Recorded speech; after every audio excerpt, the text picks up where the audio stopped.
for both teams. And I thought Kyrie, I still think it was a money issue. Okay. I don't think that he had bad feelings for LeBron. I think that he wanted to get to some place, and Boston wasn't his first choice. Remember, they were talking about Phoenix and other teams. He wanted to get to some place, I think, A, where he can get paid, and B, where he can have his own team. Boston came calling at the last second, and it worked out. I think Isaiah, Kyrie, that flop is good. I think emotionally, it was emotionally hard for everyone. I think it was emotionally hard for Danny Ainge. Yeah. I think it was emotionally hard for Isaiah. I think it was hard for Kyrie and also LeBron. And in these situations, people don't have to hate each other or dislike each other. It could just be the business of the sport, and it works out great for everybody, because this is a trade where when you look at it on paper and when you look at the teams, it works out well for everybody. Yeah, see, I hear what you're saying, but I don't think he liked playing with LeBron. I think he got to the point where he just went like, I want to play somewhere different, because the money's roughly the same. He can make a little bit more in Boston or staying there.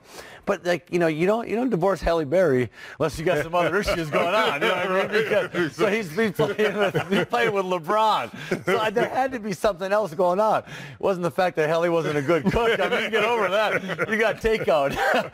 But I mean, so there had to have been something going on in there, because you would not leave the best player in the planet, I don't think, if you were really, truly happy. I think that he wanted to go someplace and play a different brand of basketball, and he wasn't going to be able to play that way with LeBron.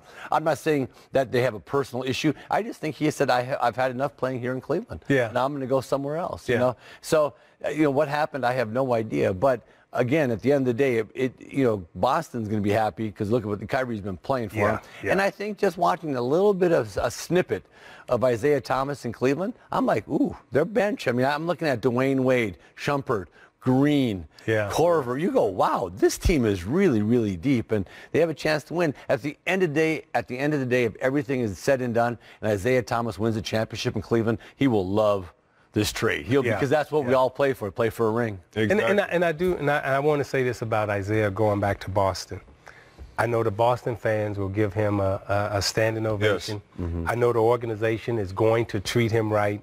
And again, I know Danny was just as hurt as Isaiah about the whole situation. So the Celtics will make sure that Isaiah is treated right.